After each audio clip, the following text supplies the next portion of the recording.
Salut, salut les killers, on se retrouve pour une nouvelle Ligue des clans. Et oui, le temps passe très vite, mais une Ligue des clans qu'on a lancée à 30. Et pourquoi, me direz-vous? Tout simplement parce qu'on a rapatrié tous les Normands chez nous suite au départ de 3 chefs adjoints. C'était un peu compliqué pour les chefs qui restaient de gérer 2 ligues en même temps. Donc ça nous fait une belle Ligue des clans à 30. Et c'est parti les Natural Killers, on commence par un clan 19 de Goods.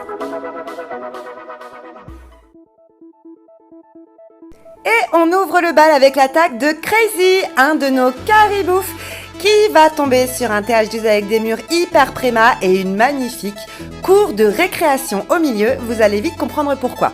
Donc là, je tire mon chapeau à Crazy qui a bien compris l'idée. Il faut toujours adapter sa compo en fonction du vivi ciblé. Et là, c'est exactement ce qu'il a fait. Il va juste poser quelques sorciers, voyez, pour ouvrir et nettoyer. Et ensuite, il va poser un golem et un golem de glace pour tanker les défenses qui restent. Il met son engin derrière qui va être tranquille un moment. Et il va healer les tanks. Et oui, et ensuite, le reste des troupes passe derrière. Parce que là, l'idée, c'est de tuer le CDC et d'accéder au centre. C'est exactement ce qu'il fait. Donc le CDC est rapidement plié.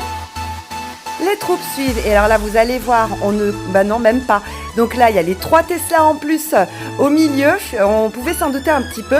Il y a tellement d'actions qu'on ne voit même pas ce qu'il s'y passe. Toujours est-il, 2 secondes après, il n'y a absolument plus rien. Les principales défenses, à part un Arctix et puis les tours de sorciers sur les bords, rien de très inquiétant, sont à terre. On sait à ce stade du jeu qu'il va nous faire un perf magnifique. Merci pour les 3 étoiles que tu nous as apportées en Ligue des Clans et qui nous sont très précieuses. Un grand GG à toi!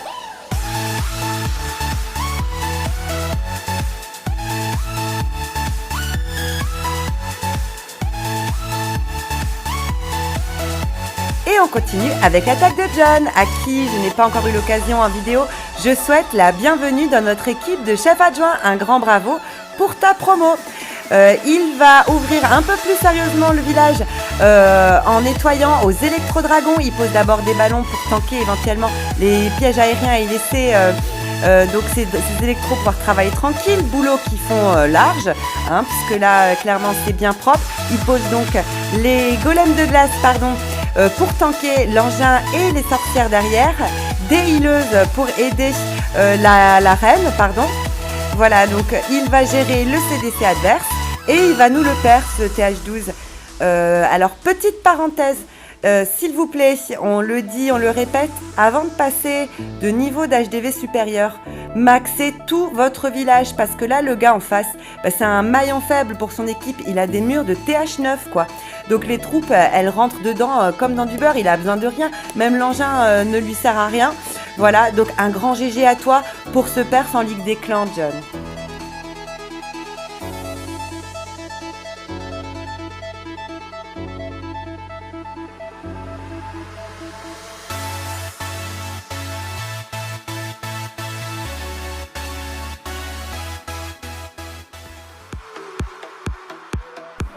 Place à Nico, notre pirate alsacien qui a lâché ses sorts de batte au profit de Tremblement pour ouvrir, regardez, l'intérieur du village. Il n'aura donc qu'un rempart à casser pour pouvoir accéder au tour de l'enfer, à l'aigle artilleur et à l'HDV. Voilà, donc il va tanker au golem de glace et au golem et poser ses boulisses derrière, quelques petites sorcières pour aider et tanker avec les squelettes de chaque côté. Ça va nous faire un magnifique perf, d'autant plus que le village d'en face, lui, il n'était pas bébé quand même, c'était un sacré TH12. Vous verrez à la fin l'intérêt, l'importance des héros, parce qu'ils sont magnifiques ces héros à Nico. Et toute la fin du village, il ne va la finir qu'avec les héros, puisque toutes ces troupes auront été tuées avant. Mais c'est pas grave, parce qu'au final, il nous fait un magnifique perf, un grand GG à toi, et je vous laisse admirer le travail.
Et donc là, j'ai choisi 2 autres attaques pour vous montrer l'importance de la stratégie différente en ligue qu'en guerre des clans.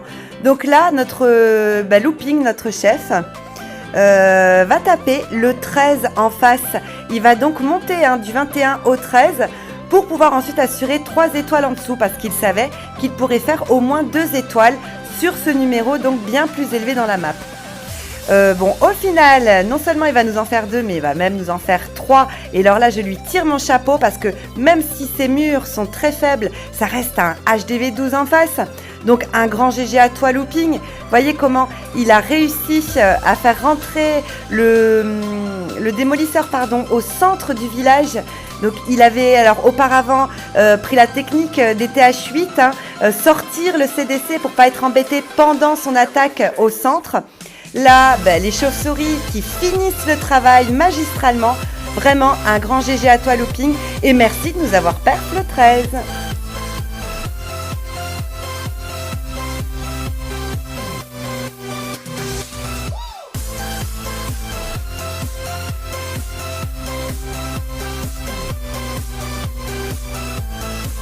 Même principe avec notre pirate et son petit compte Rakito qui est 24 pourtant chez nous et qui va taper en plus 20, énormissime. Voilà le 4 et qui va nous faire 2 étoiles. C'est une technique en Ligue des Clans, surtout pour des joueurs qui savent super bien jouer et c'est le cas de Rakito.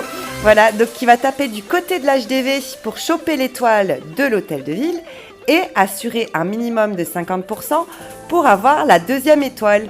Voilà, et donc là, il va y arriver. C'est un grand GG à toi. Merci de nous avoir rapporté ces 2 étoiles sur le 4 qui nous auront permis, évidemment, de fermer et d'avoir une étoile supplémentaire un peu plus bas. Un grand bravo à toi, Nico.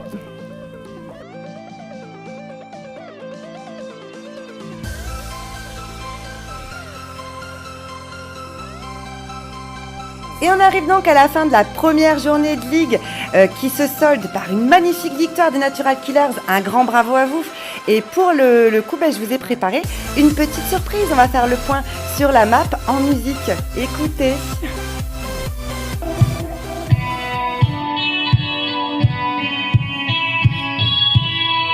Il y a des centaines de guerriers prêts à tout tenter pour NK.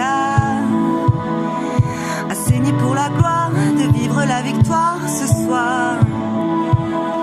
Une pensée viscérale qui finit par les rendre dingues.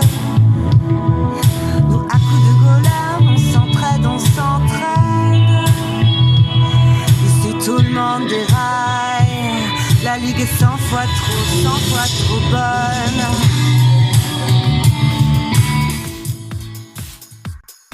Trêve de plaisanterie et aux armes les Natural Killers, on reprend cette Ligue des Clans avec la 2e journée de guerre qui nous confronte à un clan français, les Inox War, clan 14. Je ne sais toujours pas le résultat de cette journée puisqu'elle est en cours. Par contre, une chose est sûre, c'est que Harry Cover, notre 17, nous a fait 2 magnifiques étoiles sur le 1. Oui, il a tapé pareil. Côté HDV, il a assuré 50% derrière, ce qui va nous permettre de redescendre et de faire des perfs un peu plus bas. Un grand GG à toi, Harry, pour ces 2 étoiles que tu nous as fait. Donc, sur le 1 en face, je vous laisse admirer le chef d'œuvre.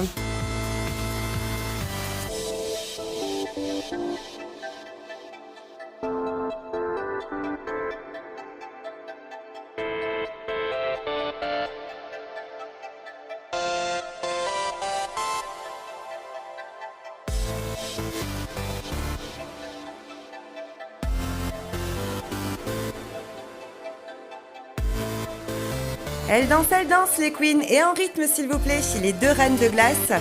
Voilà, et on passe à l'attaque de Pat qui tape son vis-à-vis en AQH. Et de l'autre côté, vous voyez, il pose un électro qui va enclencher du coup le CDC adverse. Les 2 dragons ne vont pas se faire tuer par l'électro et vont donc foncer sur la reine.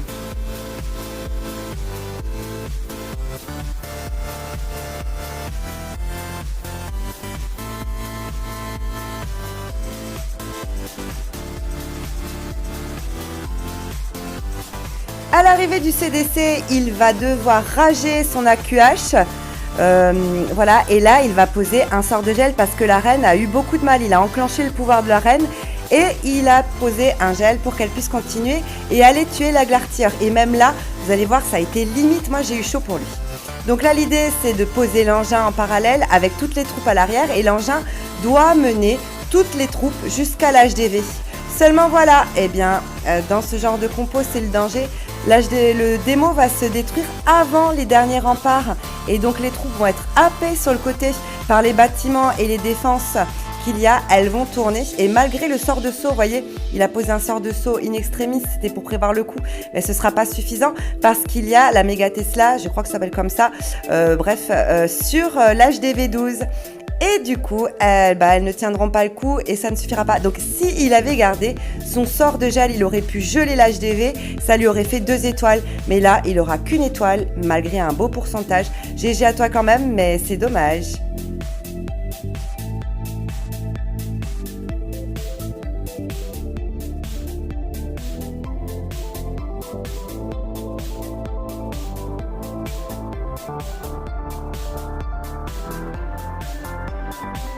Notre Doucizou qui remplit le contrat et qui fait donc les 2 étoiles que l'on vise nous en ligue. Voilà, pour nous une attaque réussie en ligue des guerres des clans, c'est 2 étoiles. Ce ne sera malheureusement pas suffisant pour nous amener à la victoire. C'était un clan quand même très costaud en face. On va revenir sur la map tout à l'heure.